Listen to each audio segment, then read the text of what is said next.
الحمدللہ رب العالمین والصلاة والسلام علی سید المرسلین اما بعد فاعوذ باللہ من الشیطان الرجیم بسم اللہ الرحمن الرحیم الصلاة والسلام علیک یا رسول اللہ الصلاة والسلام علیک یا حبیب اللہ الصلاة والسلام علیک یا نبی اللہ وعلی آلک و اصحابک یا نور اللہ۔ فرمان مصطفیٰ صلی اللہ تعالیٰ علیہ وآلہ وسلم، جس نے مجھ پر برود جمعہ 200 بار درود پاک پڑھا، اللہ عز و جل اس کے 200 سال کے گناہ معاف فرما دیتا ہے۔ صلو علی الحبیب صلی اللہ تعالیٰ علی محمد صلی اللہ علیہ وآلہ وسلم۔ ہم اپنے سوشل میڈیا کے ناظرین کو دارالفتہ سنت کے پیج پر خوش آمدید کہتے ہیں۔ مفتی نوید دامت برکاتہم العالیہ ہمارے ساتھ ہیں، انشاءاللہ عز و جل یہ ہمارے سوالات کے جواب دیں گے۔ تو آپ ہمارے پیج پر اب کمنٹس کے اندر سوالات اپنے بھیج سکتے ہیں، تو انشاءاللہ عز و جل مفتی صاحب سے اس کے جوابات لے لیں گے۔ صلو علی الحبیب صلی اللہ تعالی علی محمد صلی اللہ علیہ وآلہ وسلم۔ سب سوال یہ کہ ظہر کی نماز پڑھاتے ہوئے امام تیسری رکعت میں بیٹھ گیا، مقتدی نے لقمہ دیا تو امام کھڑا ہوا ہو گیا اور آخر میں سجدہ سہو نہیں کیا، تو اب کیا حکم ہے؟ الحمدللہ رب العالمین والصلاة والسلام علی سید المرسلین، اما بعد فاعوذ باللہ من الشیطان الرجیم، بسم اللہ الرحمن الرحیم۔ سب سے پہلی بات تو یہ ہے کہ یہاں پر سجدہ صاحب کے علاوہ مسئلہ لقمے کا بھی ہے کہ اگر کوئی مقتدی امام کے پیچھے نماز پڑھ رہا ہے اور بلا حاجت شرعی وہ لقمہ دے، تو بلا حاجت شرعی لقمہ دینے کی وجہ سے، خلاف محل لقمہ دینے کی وجہ سے لقمہ دینے والے کی نماز فاسد ہو جاتی ہے، اور اگر امام اس کا لقمہ قبول کر لے تو پھر امام کی نماز بھی فاسد ہو جاتی ہے، اور جب امام کی نماز فاسد ہو جائے گی تو پھر پوری جماعت کی نماز فاسد ہو جائے گی اور کسی کی بھی نماز نہیں ہوگی۔ تو اب اس میں یہ ہے کہ امام اگر 3 تسبیحات یعنی 3 سبحان اللہ کی مقدار سے زیادہ بیٹھ گیا تھا تو اب سجدہ صاحب واجب ہو چکا تھا، تو ایسی صورت کے اندر مقتدی نے لقمہ دیا اور امام نے قبول کیا، تو لقمہ دینے والے کی بھی نماز فاسد اور امام کی نماز بھی فاسد اور سب کی نماز فاسد ہو جائے گی، سوائے اس کے کہ امام نماز کے فساد کی طرف چلا جائے۔ مثلا مطلب یہ کہ وہ پورا تشہد وغیرہ پڑھ کے سلام پھیرنے لگے، اگر سلام پھیرنے لگے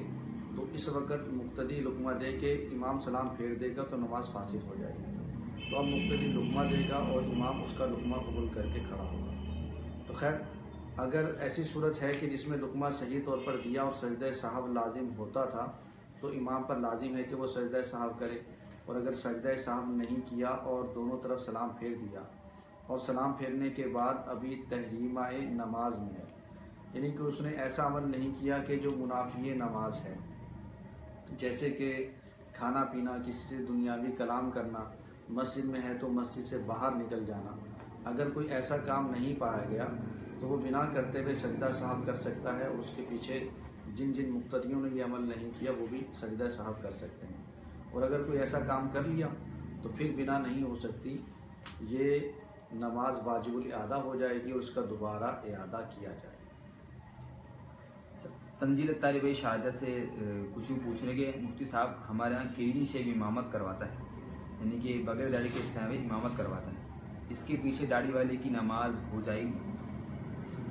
اس میں کلین شیو اگر امام ہے تو داڑھی والا درکنار بغیر داڑھی والے کی بھی نماز نہیں ہوگی، کیونکہ داڑھی منڈانا شریعت میں حرام اور گناہ ہے، اور یہ ایک ایسا گناہ ہے کہ یہ ہر داڑھی منڈے کے چہرے پر لکھا ہوا ہے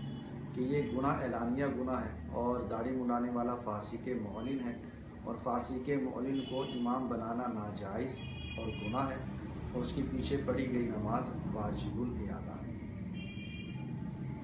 السلام علیکم ورحمۃ اللہ۔ وعلیکم السلام۔ داڑھی کے بالوں کو کلر سے براؤن کر لیا، اس میں ہم نماز پڑھ سکتے ہیں؟ محمد امین عطائی۔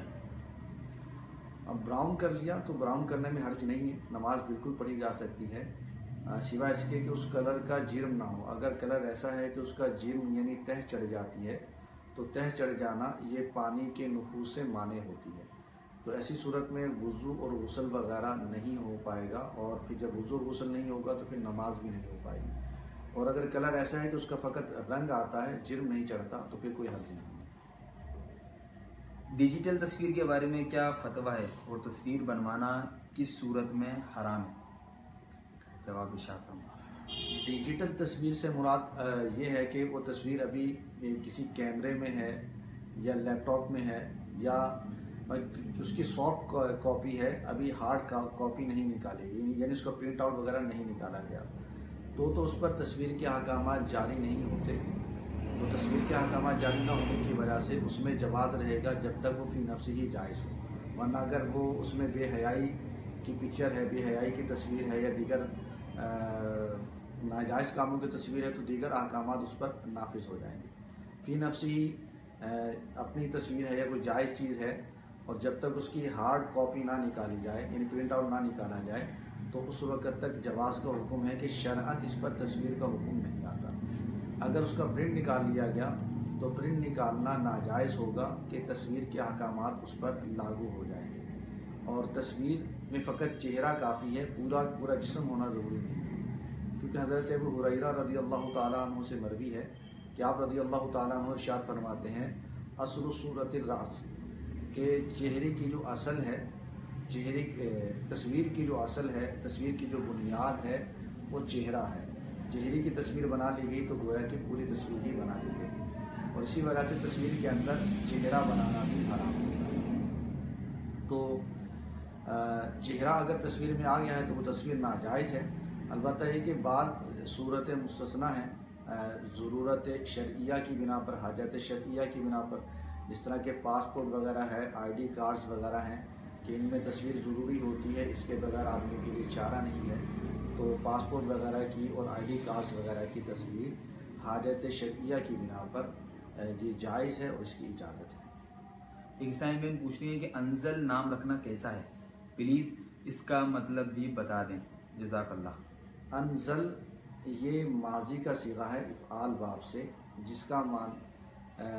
معنی ہے وہ اترا، یعنی اترنا سے یہ ماضی کا صیغہ ہے، تو نام کے اعتبار سے درست نہیں ہے۔ اس کا مصدر انزال بنے گا، انزال نام ہو سکتا ہے لیکن انزال کا معنی بھی اترنا بنے گا، نام رکھنے کے اعتبار سے یہ درست نہیں ہے۔ تنویر رشد بھائی کچھ یوں پوچھ رہے ہیں کہ لڑکیوں کی شادی کی صحیح عمر کیا ہے اور کیا عرش پر جوڑے بنا دیے گئے ہیں؟ لڑکیوں کی شادی کی صحیح عمر تو یہ ہے کہ جب کفو مل جائے، یعنی ایسا لڑکا مل جائے کہ جو خاندان کی برابری کا ہو، حسب و نسب کے اعتبار سے شریف ہو اور نیک ہو، تو لڑکی کی شادی میں پھر بلا حاجت تاخیر نہیں کرنی چاہیے۔ لڑکی کی شادی فوراً کر دینی چاہیے جب بھی اس کا کفو ملے، اور اگر اس طرح تاخیر کریں گے کہ ابھی لڑکی پڑھ رہی ہے یا فلاں کام کر رہی ہے یا فلاں جاب کرنی ہے یا فلاں کی شادی ہوگی تو پھر لڑکی کی شادی کریں گے، تو ایسی صورت میں اگر لڑکی سے کوئی گناہ سرزد ہوا تو اس گناہ کی وجہ سے والدین بھی گناہ گار ہوں۔ اچھا مصعب، اگر اسلامی بہنیں اذان ہوتی نماز پڑھ لیں تو یہ صحیح ہے؟ شاہد منصور بھائی پوچھ رہے ہیں۔ اسلامی بہنوں کے لیے افضل یہ ہے کہ وہ اذان ہوتے ہی نماز پڑھ لیں، پہلے وقت میں جیسے ہی نماز کا وقت شروع ہو فوری طور پر نماز پڑھ لیں، اسلامی بہنوں کے لیے یہی افضل ہے۔ عبدالقادر رضا اتاری بھائی پوچھ رہے ہیں کہ سلام، ربیع الاول میں سجانے کے لیے جو پردے ہوتے ہیں جن میں کعبہ اور مدینہ بنا ہوتا ہے اور اس میں بہت سی چمک لگی ہوتی ہے، کیا یہ چمک لگی ہو ہاتھ یا منہ پر تو کیا اس سے وضو اور غسل ہو جاتا ہے؟ اولاً تو یہ ہے کہ اس طرح کی چیزیں لینے میں احتیاط کی جائے کہ جن پر چمک وغیرہ ہو۔ اگر کعبہ مشرفہ اور اسی طرح مدینہ منورہ کی تصاویر والے پردے وغیرہ خریدنے ہیں تو وہی خریدیں کہ جن میں چمک وغیرہ نہ ہو۔ بہرحال اگر چمک وغیرہ بھی لگی ہے تو بھی اس صورت میں حکم یہ ہے کہ اس کو حتی الامکان کوشش کریں اتارنے کی، جتنا آسانی کے ساتھ اتر سکتا ہے اتنا اتارا جائے گا، اور جو اس کے بعد نہیں اتر رہا یا نظر سے رہ گیا وہ معاف ہے۔ تو اس میں کوشش کریں اتارنے کی، جتنا اتار سکتے ہیں اتنا اتاریں، اور جس کے اتارنے میں اب دشواری ہے کہ بغیر کسی عمل کے کھرچے بغیر یا کوئی کیمیکل لگائے بغیر نہیں اترے گا تو وہ معاف ہے، اس صورت میں نماز ہو جائے گی۔